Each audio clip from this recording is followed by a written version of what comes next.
Hello everyone, welcome to my channel. This is Priya Bhargav. Today we are going to do fourth part of Unit 11, Block 3, MPCE 046, that is Applied Positive Psychology. Uh, you will get all the links related to this chapter in the description section, so kindly check the description section for more details. सो आज हम benefits of mindfulness के बारे में करेंगे. Previous video में हमने mindfulness क्या होता है ये देखा. ये साइंटिफिकली कैसे फैक्ट है कि माइंडफुलनेस से हमारी ब्रेन पे इम्पैक्ट पड़ता है ये भी हमने देखा. अब हम ये देखेंगे कि माइंडफुलनेस के क्या क्या बेनिफिट्स हैं, ये एग्ज़ाम में आ सकता है. सो पहला बेनिफिट जो माइंडफुलनेस का है वो है हमारे वेलबींग में. सो वेलबींग में क्या क्या चीज़ें आती हैं. इट हैज़ थ्री डोमेन्स, एक इमोशनल वेलबींग, एक psychological wellbeing and social wellbeing. So emotional wellbeing की बात करें तो इसमें positive emotion and life satisfaction होता है ना. इमोशनल में दोनों चीज़ें आती हैं, positive emotions and life satisfaction. Psychological wellbeing की बात करें तो ये इंसान कंटेंट फील करता है अपनी अचीवमेंट को लेकर और लाइफ के लार्जर पर्पस में बिलीव करना शुरू कर देता है.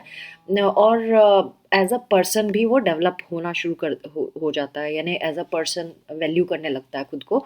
एंड सोशल वेलबींग में वो दूसरों की केयर करना शुरू कर देता है. सो ये तीन चीज़ें कीज़ ने दी थी. ठीक है. सो देन माइंडफुलनेस के बारे में ये भी बताया कि इसका डायरेक्ट वेलबींग पे भी इम्पैक्ट होता है, इनडायरेक्ट वे में भी वेलबींग का इम्पैक्ट होता है. ये हमारा सेल्फ रेगुलेशन फंक्शनिंग बढ़ा देता है और जिसकी वजह से हमारा ओवरऑल वेलबींग भी होता है. हमारे जो एक्सपीरियंसेस हैं उनको और रिचर और फुलर बना देता है, क्योंकि माइंडफुलनेस में हम क्या सीखते हैं कि बी इन दी मोमेंट. आप जो कर रहे हैं उसको पूरा जी जान से करो, पूरा दिल लगा के करो, पूरा फील करके करो, है ना. सो इसीलिए जो भी आप एक्सपीरियंस करते हो वो रिचर होता है एंड फुलर होता है. इनडायरेक्ट भी प्रमोट करता है वेलबींग को. कैसे? हमारा हेल्दी सेल्फ रेगुलेशन को बूस्ट करके हमारा फोकस बढ़ जाता है, हम ओपन हो जाते हैं चीज़ों को महसूस करने के लिए, और हमारी नीड्स और वैल्यूज़ को हम अप्रूव करने लगते हैं, खुद को सप्रेस नहीं करते चीज़ों को लेकर. और हमारी एबिलिटी है वो भी इम्प्रूव हो जाती है. किस तरह से लोगों से बिहेव करना है, किस तरह से चीज़ों को हैंडल करना है, किस तरह से एक्ट करना है किसी चीज़ के लिए, वो सारी इम्प्रूव हो जाती है. सो हमारा ओवरऑल वेलबींग अच्छा हो जाता है क्योंकि हम हर चीज़ को बड़े अच्छे से जीना शुरू कर देते हैं. Now mindfulness and physical health का क्या लेना देना है. माइंडफुलनेस मेडिटेशन से भी इसे हेल्थ बेनिफिट्स भी मिले हैं. जैसे कि हमारा इम्यून सिस्टम अच्छा वर्क करने लगता है. कुछ आरसीटी हमने पढ़ा था. RCT is randomized control trial.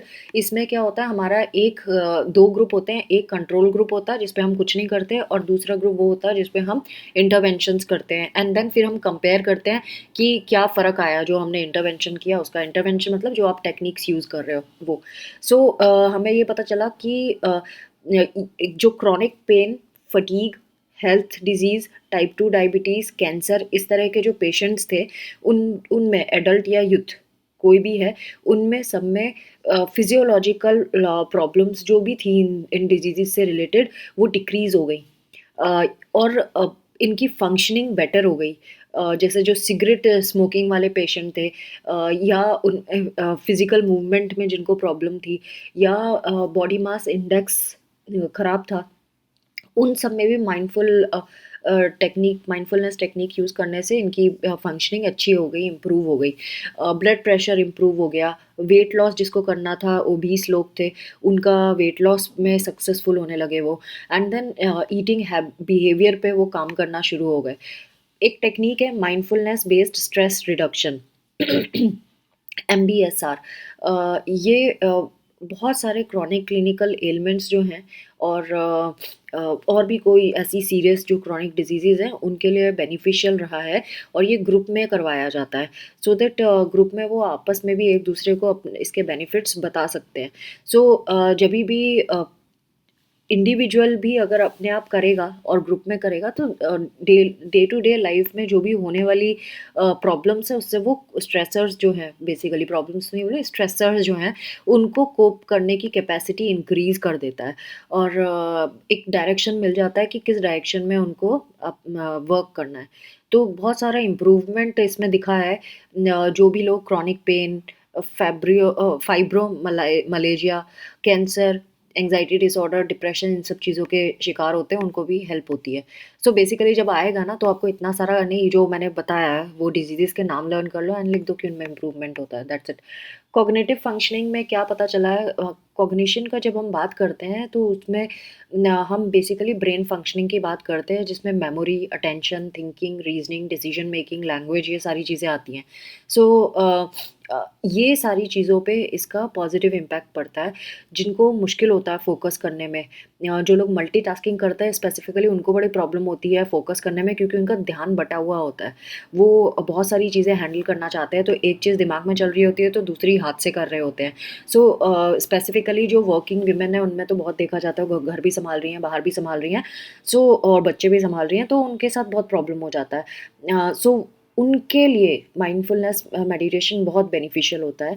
ये आपके साइकोलॉजिकल वेलबींग को भी ठीक कर देता है। जिनको लो फोकस है और जिसकी वजह से उनकी एंग्जाइटी लेवल भी बढ़ जाती है, माइंडफुलनेस मेडिटेशन उनको फोकस अटेंशन में हेल्प करता है। उनकी वेलबींग को एनहांस करता है, उनका स्ट्रेस लेवल डिक्रीज कर देता है। तो माइंडफुल मेडिटेशन जो है मेटाकॉग्निटिव अवेयरनेस को डेवलप कर देता है, जिसके कारण आप रूमिनेशन नहीं करते। रूमिनेशन का मतलब बार बार रीथिंकिंग, ओवर थिंकिंग, एक एक चीज़ के बारे में बार बार नहीं सोचते हो। आप जो भी कॉग्निटिव एक्टिविटीज़ हैं परसिस्टिंग, उससे डिस्कनेक्शन आपको मिल जाता है एक तरह से, सो दैट आप अपने बाकी जो प्रेजेंट मोमेंट में एक्टिविटीज़ हैं उस पर कंसंट्रेट कर सकें। ये अटेंशन की जो प्रॉब्लम्स आती हैं उसको भी बढ़िया कर देता है, आपकी मेमोरी इंप्रूव कर देता है। कॉग्निटिव बेनिफिट्स जितने भी है ना, सब में ये हेल्प कर देता है बेसिकली। और इमोशन रेगुलेशन में भी हेल्प करता है। सो ये इसके अलावा फिर हमें कॉग्निटिव डिस्टॉर्शंस को भी रिड्यूस कर देता है ये। Mindfulness, emotional wellbeing and psychological health, इसके बारे में भी स्टडी की गई। और माइंडफुलनेस जो होता है इंडिविजुअल को पॉजिटिव स्टेट ऑफ माइंड को अटेन करने और मेंटेन करने दोनों में हेल्प करता है। मतलब पहले तो पॉजिटिव स्टेट ऑफ माइंड को लाना, अटेन करना, अब उसको हमेशा मेंटेन करना, हमेशा रहे आपका पॉजिटिव स्टेट ऑफ माइंड, उन दोनों में ये हेल्प करता है। एंड अपने को एक्सेप्ट करने की में हेल्प मिलती है। एंड अपने साथ कंफर्टेबल होने में हेल्प मिलती है। कभी कभी होता है कि हम अपने आप को एक्सेप्ट ही नहीं कर पाते हैं, हमें अपने में फ्लॉज ही नज़र आते हैं, अपने आप को कोसते ही रहते हैं। सो वो चीज़ें हट जाती हैं। सो हमारी self esteem and self acceptance बढ़ जाता है। ये हमारी जो मेडिटेटिंग ट्रेनिंग है, ये हमें और भी चीज़ों में हेल्प कर देती है, जैसे कि हमारे इमोशंस को हैंडल करना, हमारे इमोशनल इंटेलिजेंस को इम्प्रूव करना, इन चीज़ों में ये हेल्प कर देता है। देन हमारी जो अवॉइडेंस कोपिंग होती है, मतलब हम जनरली क्या करते हैं, किसी सिचुएशन से कोप करना है तो हम उसको सोचना ही नहीं चाहते उस बारे में, हम अवॉइड करते हैं, तो उसको बोलते हैं अवॉइडेंस कोपिंग। सो वो लोअर हो जाता है हमारे अंदर, एंड हमारे में वो पावर आ जाती है, सब्जेक्टिव वेलबींग हमारी इम्प्रूव हो जाती है। हम माइंडफुल हो जाते हैं, हम स्ट्रेस की तरह नहीं लेके पॉजिटिव वे में समझते हैं कि क्या करना है, उसको उसको फेस करने की हिम्मत आ जाती है हमारे अंदर। एंड नेगेटिव इमोशंस को कैसे ओवर पावर करना है, इससे हेल्प मिलती है। न्यूरोटिसिज्म एक टर्म है जो मूड से रिलेटेड है। जो मूड चेंज होता है ना बार बार, एकदम से खुश, एकदम से दुखी, इस तरह के जो न्यूरोटिसिज्म के केसेस होते हैं उसमें भी ये हेल्प करता है। स्पेसिफिकली जो न्यूरोटिसिज्म के केसेस होते हैं उसमें रूमिनेशन की भी प्रॉब्लम होती है, सो वो सब ये ठीक कर देता है माइंडफुलनेस टेक्निक। सो इसमें इन्होंने बताया है कि जो स्ट्रेस का लेवल है, और एक स्टडी हुई थी बेसिकली, उसके बारे में इन्होंने बात की है कि 31 सेकेंडरी टीचर्स के ऊपर ये स्टडी की गई थी, जिसमें ये पाया गया कि 16 ऐसे थे एक्सपेरिमेंटल ग्रुप के थे एंड 15 वो थे जो कंट्रोल ग्रुप के थे। तो जब इनको एक्सपेरिमेंटल ग्रुप मतलब इनको ट्रेनिंग दी गई थी माइंडफुलनेस की 16 लोगों को, और 15 कंट्रोल ग्रुप मतलब इनको कोई ट्रेनिंग नहीं दी गई थी। तो हम चेक क्या कर रहे थे, हम ये चेक कर रहे थे level of stress and sick leaves. So पहले तो सब 31 पे जब इन्होंने चेक किया होगा तो सब लोग सिक लीव लेते थे जब भी स्ट्रेस में होते थे। सो जब माइंडफुलनेस टेक्निक दी गई, सिखाई गई माइंडफुलनेस मेडिटेशन, तो देखा गया कि ये जो 16 एक्सपेरिमेंटल ग्रुप के लोग थे, इनका स्ट्रेस लेवल तो डिक्रीज हुआ ही, साथ में इनकी सिक लीव्स भी कम हो गई एंड इनको प्रेशर फील नहीं होता था और ये डीमोटिवेटेड फील नहीं करते थे। इनकी कोपिंग बहुत अच्छी होने लगी as compare to control group. Next is mindfulness and social wellbeing. Mindfulness and social wellbeing की बात करें, मतलब हमारा रिलेशनशिप विद अदर पीपल किस तरह से। तो माइंडफुलनेस जब हो जाती है तो वो उनकी रिलेशनशिप दूसरों के साथ बेटर हो जाती है, इंटरपर्सनल प्रॉक्सिमिटी बढ़ जाती है, जो इंटरपर्सनल इश्यूज या बिहेवियर्स होते हैं उस पर काम किया जा सकता है, रिलेशनशिप्स में जो स्ट्रेस होते हैं उसको कंस्ट्रक्टिवली मैनेज कर पाते हैं ये लोग, और कॉम्पिटेंस आइडेंटिफाई कर सकते हैं, अपने इमोशंस को अपने पार्टनर को एक्सप्रेस करने के कैपेबल हो जाते हैं, रिलेशनशिप में सेटिस्फैक्शन मिलता है उनको, जो कॉन्फ्लिक्ट्स हैं वो उनकी फ्रीक्वेंसी भी कम हो जाती है, निगेटिविटी का लेवल एंड एम्पैथी ये सब डिक्रीज हो जाता है। नेक्स्ट इसमें ये भी बताया है कि डिस्पोजिशनल माइंडफुलनेस जो है, इसने भी इमोशनल स्ट्रेस को लोअर कर दिया है, जो रिलेशनशिप की वजह से लोग फेस करते हैं, रिलेशनशिप कॉन्फ्लिक्ट्स की वजह से। एंड एंगर एंड एंग्जाइटी का लेवल भी कॉन्फ्लिक्ट डिस्कशन की वजह से जो हो जाता था वो भी रिड्यूस हो गया है माइंडफुलनेस से। एंड पॉजिटिवली ये लिंक किया जाता है सोशल सिचुएशन में, किस तरह से आप एक्ट करते हैं उसको। Now coming to mindfulness based interventions, कौन कौन सी टेक्निक्स हैं जो हम माइंडफुलनेस में यूज़ करते हैं। माइंडफुलनेस बेस्ड स्ट्रेस रिडक्शन पहली है, और एक और है माइंडफुलनेस बेस्ड इंटरवेंशंस जो है ना, ये चीज़ ये और बताओ, उसके बाद इसको शुरू करूँगी। MBI कहते हैं इसको, माइंडफुलनेस बेस्ड इंटरवेंशंस को। सो ये जो MBI है, अभी तक इसको है ना ज़्यादा लोग ना एग्री नहीं हुए हैं, एग्री इन द सेंस इसका कोई एविडेंस नहीं मिल पाया है हमें। जो कई लोग अभी भी इस चीज़ के अगेंस्ट है, लेकिन फिर भी जो भी है हमारे पास डाटा इसके बारे में और जो इंटरवेंशंस है वो ज़रूर मैं आपको बताऊंगी। पहला है माइंडफुलनेस बेस्ड स्ट्रेस रिडक्शन। ये पहला माइंडफुलनेस बेस्ड प्रोग्राम था जिससे stress and physical mental health और वेलबींग ऑफ इंडिविजुअल, इसको अच्छा करने के लिए ये बनाया गया था। तो बेसिकली ये जो माइंडफुलनेस बेस्ड स्ट्रेस रिडक्शन, नाम से ही पता चल रहा है, स्ट्रेस को रिलीव करता है और फिजिकल मेंटल हेल्थ को एनहांस करता है, बढ़ाता, अच्छा करता है, और वेलबींग भी इंडिविजुअल की एनहांस करता है। ये 8 वीक का कोर्स है, ग्रुप में किया जाता है, एंड ये एजुकेशन बेस्ड भी है और एक्सपीरियंस बेस्ड भी है। मतलब आप इससे सीखोगे भी और आपको एक्सपीरियंस भी होगा। सो कॉम्बिनेशन है ये बुद्धिस्ट माइंडफुलनेस मेडिटेशन टेक्निक का, और इसमें पार्टिसिपेंट्स लर्न करते हैं कैसे अपने फोकस को ब्रीदिंग पे लाना है, एंड फिर अपनी अवेयरनेस को लेके जाना है अपनी सेंसेशन, फीलिंग्स एंड थॉट्स के ऊपर, एंड देन फिर से अपनी टेंशन को वापस ब्रीदिंग पे लेके आना है। तो ये योगिक एंड मसल स्ट्रेचिंग एक्सरसाइजेज भी इसमें बताई जाती हैं। सो बॉडी स्कैन करना ये भी बताया जाता है, और पार्टिसिपेंट्स जो है वो कंसंट्रेट करते हैं पहले बॉडीली पार्ट्स पे, माइंडफुल अवेयरनेस लेके आते हैं, एंड फिर वो जर्नल भी करते हैं। जर्नल भी हेल्प करता है इनको डेली प्रैक्टिस में, और जब ये डाल लेते हैं इन चीज़ों को। सो ये क्यों कराया जाता है, ये बेनिफिट करता है बहुत सारे लोगों को, जैसे जिनको क्रॉनिक हेल्थ का इशू है, बीपी की प्रॉब्लम है, एंग्जाइटी डिसऑर्डर है, क्रॉनिक पेन है, एंड ओवरऑल वेलबींग को भी ये प्रमोट कर देता है, सो दैट इंसान अच्छे से फोकस कर सके अपने थॉट्स पर, अपनी फीलिंग्स पर, अपने प्रेजेंट स्टेट पर। मेडिटेशन के टाइम पे जो पार्टिसिपेंट है क्या क्या करते हैं वो यहाँ पे ABCD करके इन्होंने बताया है, कुछ मैं रीड भी करूँगी और कुछ ऐसे भी बता दूंगी। ए है बॉडी स्कैनिंग। बॉडी स्कैनिंग में क्या आता है, non judgmental awareness of sensations and feelings in different bodily parts. अपनी बॉडी के डिफरेंट डिफरेंट पार्ट्स में बिना जज किए आपको सेंसेशंस एंड फीलिंग्स को ऑब्जर्व करना है, उससे अवेयर होना है। Second is meditation while sitting. वो बैठ जाएंगे और मेडिटेशन करेंगे, जहाँ पे पार्टिसिपेंट कॉन्सेंट्रेट करेंगे अपनी ब्रीदिंग पे, ब्रेथ पे, और उसी टाइम पे फिर अपने थॉट्स की तरफ उनका ध्यान जाएगा, जिस थॉट्स पे जाएगा तो, लेकिन ये उसको जज नहीं करेंगे, let that thought flow the way it is. And then third is hatha yoga. इसमें स्ट्रेचिंग एक्सरसाइज सिखाते हैं जहाँ पे स्ट्रेंथनिंग भी सिखाई जाती है एंड मस्कुलर स्केलेटल सिस्टम को ईज़ करना भी सिखाया जाता है।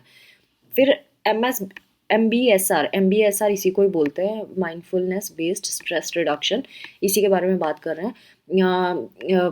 इसको 4 प्रोसेसेस के थ्रू करना सिखाया था, जो हॉज़ेल, आई डोंट नो कैसे इसको प्रोनाउंस करते हो, हॉज़ल एंड कोलीग्स ने बताया था। पहला है अटेंशन रेगुलेशन, दूसरा है बॉडी अवेयरनेस, तीसरा emotion regulation and fourth is change in self perspective.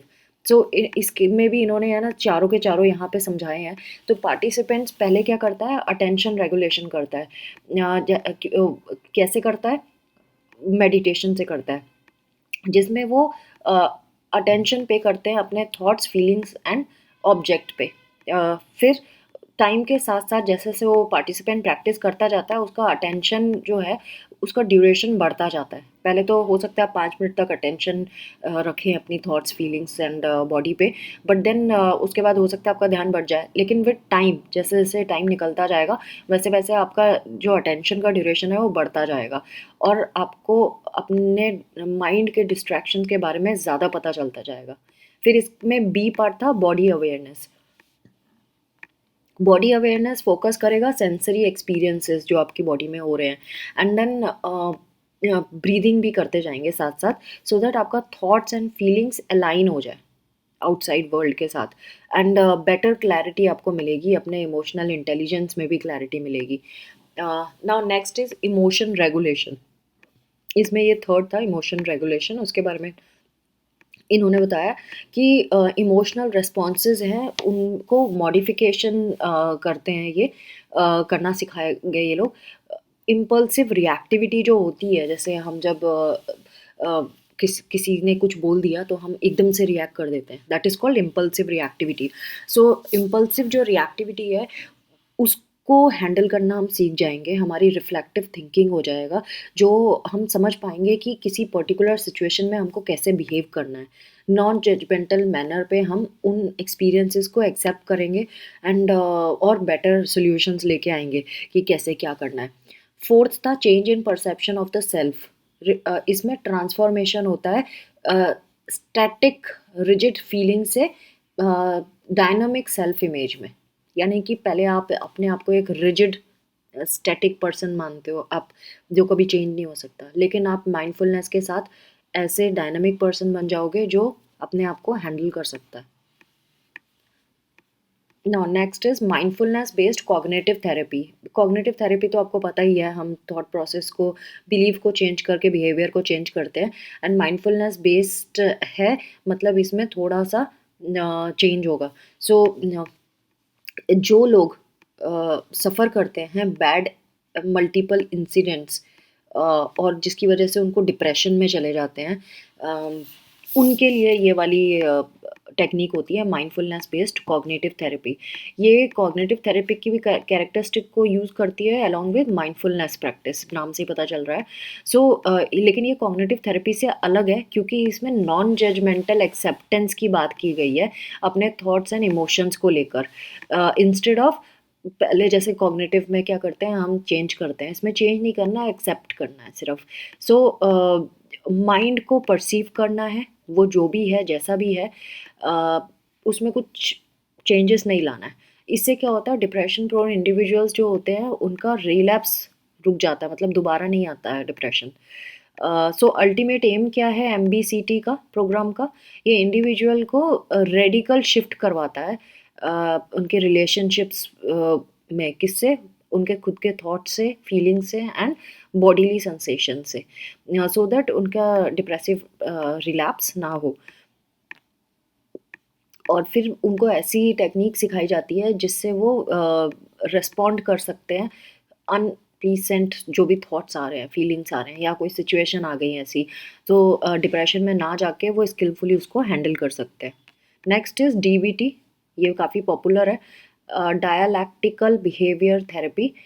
ये मर्शा लिन्हन ने बताई थी, एंड ये cognitive behavioural and mindfulness based therapy है फॉर बॉर्डरलाइन पर्सनालिटी डिसऑर्डर, जिसे बीपीडी भी कहते हैं शॉर्ट फॉर्म में। ये फर्स्ट साइकोथेरेपी है जो इस तरह से बीपीडी के पेशेंट्स पे अप्लाई की जाती है। सो इसमें क्या है, ऐसा क्या है? सो ये बेसिकली कॉन्ट्राडिक्टरी फोर्सेस में चेंज एंड एक्सेप्टेंस वाला फोर्सेस को यूज़ करती है। सो इसमें हम क्या करते हैं, ऐसी थिंग्स को एक्सेप्ट करना है जैसे वो हैं। इसमें एक तो ये है। दूसरा, उसके ऊपर वर्क भी करना है सो दैट आप इम्प्रूव कर सको। एक तो जो है उसको एक्सेप्ट करना है एंड देन उसके ऊपर धीरे धीरे वर्क करना है towards the improvement. That is dialectic behavioural therapy.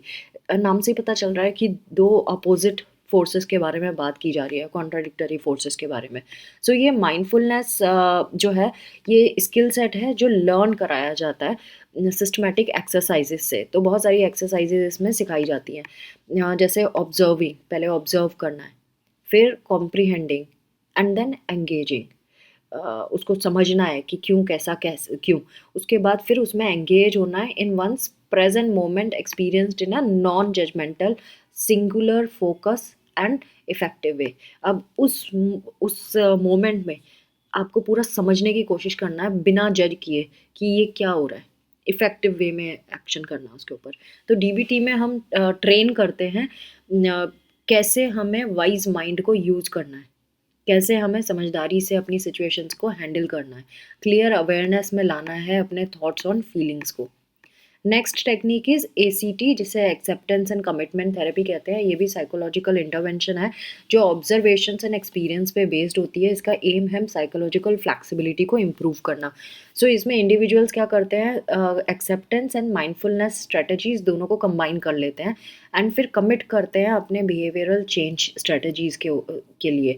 सो सबसे पहले तो ये है कि आप जो भी है आपके साथ उसको एक्सेप्ट करना ज़रूरी है। तो इस ये इंटरवेंशन बेसिकली डिप्रेशन के पेशेंट्स को ट्रीट करने के लिए भी यूज़ होता है। तो इसमें हम क्या करते हैं, प्रेजेंट मोमेंट में एंगेज करते हैं, पहले फुल कॉन्शियसनेस में लेके आते हैं पेशेंट को प्रेजेंट मोमेंट की, एंड देन जो भी परसिस्टिंग बिहेवियरल प्रॉब्लम्स हैं उसको हम मॉडिफाई करने की में हेल्प करते हैं। जो भी उनकी प्रिफर्ड वैल्यूज़ है उसके अकॉर्डिंगली, उनकी वैल्यूज़ के हिसाब से क्या सही है उस हिसाब से। एंड ये कॉग्निटिव बिहेवियरल फ्रेमवर्क जो है वहाँ से ज़्यादा उठाया गया है इस थेरेपी को। और इसकी माइंडफुलनेस एक्सरसाइजेस भी हैं जो इंडिविजुअल को हेल्प करती है मोर फ्लेक्सिबल बनने में। जो वैलिडिटी है एमबीआई की, जो एमबीआई मतलब यही जो माइंडफुलनेस बेस्ड इंटरवेंशंस है उसके बारे में कॉमन बात की गई है। ये ना gets limited by factors such as wide variation in MBI program design. ये जो एमबीआई प्रोग्राम जितने भी हैं इसमें, तो जब लोग अपने लेवल पे कराते हैं ना तो उनकी डिज़ाइन बदल जाती है। कोई किसी तरह से करा रहा है, कोई किसी तरह से करा रहा है, इसीलिए लोगों को ना फेथ ख़त्म होता जा रहा है। एडिक्वेट कंट्रोल नहीं है इसकी, जो भी टेक्निक्स हम यूज़ करते हैं। सो ये एक फिर कन्फ्यूजन क्रिएट होता है, तो लोगों को विश्वास हटने लगता है इसकी टेक्निक से, है ना, ट्रस्ट वर्दीनेस एंड कॉम्पिटेंस पे शक होने लगता है। सो दैट इज़ वाई ये जो टेक्निक है माइंडफुलनेस टेक्निक, ये इस पर थोड़ा काम करने की ज़रूरत है। और now next is assessment of mindfulness. इसके लिए बहुत सारे टेस्ट आए हैं, बहुत सारे क्वेश्चनर्स हैं, जैसे फ्रीबर्ग माइंडफुलनेस इन्वेंट्री, फिर Kentucky inventory of mindfulness skills, फिर माइंडफुल अटेंशन अवेयरनेस स्केल, फिर 5 फैसेट माइंडफुलनेस क्वेश्चनर।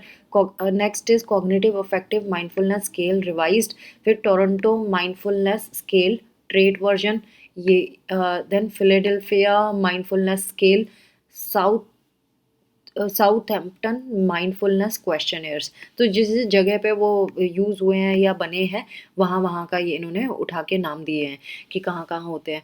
सो कुछ तो क्वेश्चनर ऐसे हैं जो यूनिटरी फैक्टर है, मतलब यूनी फैक्टर कंस्ट्रक्ट को ही लेते हैं, उस बेसिस पे है। एंड कुछ जो है वो मल्टी फैक्टर के है भी हैं। यूनी फैक्टर वाले में मास आता है, MAAS, ये कोई टेस्ट है। सो यहाँ पे अगर उसका ज़िक्र आया है शॉर्ट फॉर्म में तो आप यहाँ से भी देख सकते हैं, माइंडफुलनेस अटेंशन अवेयरनेस स्केल है ये। सो इसके बारे में बात करें, ये वन डायमेंशनल स्ट्रक्चर को ही रिसेप्टिव है, अटेंशन अवेयरनेस के लिए ही ये काम करता है माइंडफुलनेस को चेक करने के लिए। और डेली लाइफ सिचुएशन में हम इसको यूज़ करते हैं, इंक्लाइंड होता है ये। दूसरे जो क्वेश्चन है, जैसे मैंने बताया, मल्टी फैक्टर वाले भी है, जैसे किम्स। सो ये के से जिसका भी नाम शुरू हो रहा होगा वो होगा इनमें से, ये है केंटस्की इन्वेंट्री ऑफ माइंडफुलनेस स्किल्स।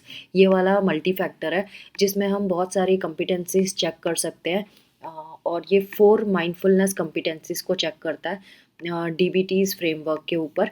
और मोमेंट टू मोमेंट एक्सपीरियंसेस कैसे है, one's feeling and experiences in words, participation with awareness, non judgmental receptivity of one's experiences, ये सारी चीज़ें इसमें कैलकुलेट कर सकते हैं।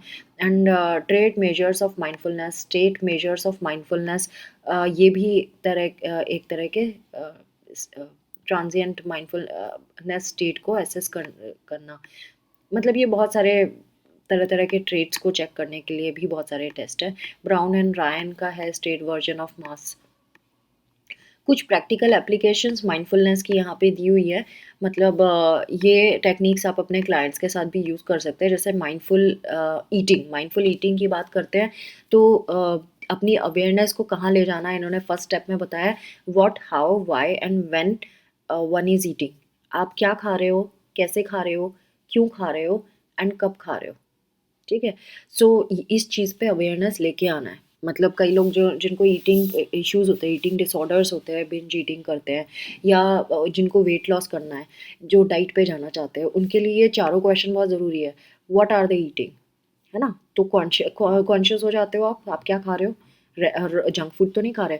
हाउ, कैसे खा रहे हो आप, जल्दी से निगल रहे हो, स्वेलो कर रहे हो मुंह में डालने के बाद, या अच्छे से च्यू करके खा रहे हो, उसको फील करके खा रहे हो। वाई, क्यों खा रहे हो, आर यू हंग्री, और जस्ट आपको स्ट्रेस है इसीलिए आप खा रहे हो। वेन, कब खा रहे हो आप, कभी भी दोपहर में उठे तो खा गए, जब भूख लगी तब खा लिया, ऐसा है, या आपने टाइम सेट किया हुआ है। सो ये देखना। इसमें क्या होता है, स्लोली आपको ईट करना है, फोकस करना है फूड पे, जो भी आप खा रहे हो। जब आप खा रहे हो, अवॉइड करो अपना डिस्ट्रैक्शंस किसके लिए अवॉइड करना है, कौन सी डिस्ट्रैक्शंस अवॉइड करनी है, वो एक्टिविटीज़ जिससे आपका ध्यान बटता है खाने से। जैसे टीवी देख, कई लोग टीवी देखते देखते खाते हैं, मोबाइल देखते हुए खाते हैं, आईपैड देखते हुए खाते हैं, बच्चों को भी यही आदत डाली हुई है। सो वो नहीं करना है। जब खाना खा रहे हैं तो पूरा ध्यान खाने में होना चाहिए। Being aware and able to distinguish between physical and psychological hunger, दोनों के बीच में डिफरेंस आपको पता होना चाहिए। फिजिकल हंगर क्या होती है एंड साइकोलॉजिकल हंगर क्या होती है। जब आपके शरीर में, बॉडी में सलाइवेशन होने लगे, पेट में आवाज़ें आने लगे, वो फिजिकल हंगर है। साइकोलॉजिकल हंगर क्या होती है, जब आपको दिमाग में खाने का ख्याल ही आता रहता है, वो साइकोलॉजिकल हंगर है। जो साइकोलॉजिकल हंगर से खाते हैं वो ज़्यादा वेट गेन करते हैं। एंड ट्रिगर्स फॉर ईटिंग, ऐसी कौन सी सिचुएशंस है जिसमें आपको ऐसा लगता है कि अब तो मुझे मैं खा ही लेता हूँ, जैसे लोग स्ट्रेस में खाते हैं। सो वो आपको ट्रिगर्स पहचानने पड़ेंगे। Now next is paying attention to the taste, colour, smell, flavour of the food being eaten. आपको इन सब का सब कुछ चेक करना है। खाने का टेस्ट कैसा है, उसका कलर कैसा है, उसकी स्मेल कैसी है, उसका फ्लेवर कैसा है। फिर is beneficial when trying to make changes in, कहाँ कहाँ बेनिफिशियल है तो मैं बता चुकी थी।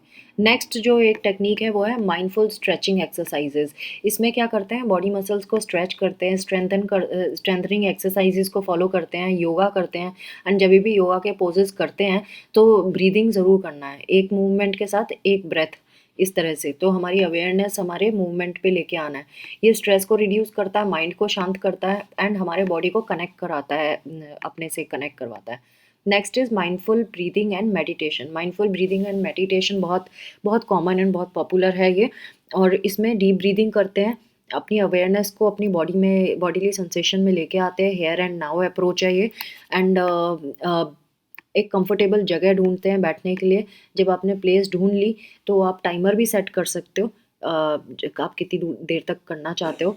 अपनी ब्रीदिंग पे फोकस करें एंड अपनी ब्रेथ को इन एंड आउट ले, अपनी नॉस्ट्रल से उस पर फोकस करें। जो भी थॉट आ रहे हैं उसको जो आपके पास होंगे, आपके पास से उसको विटनेस करें।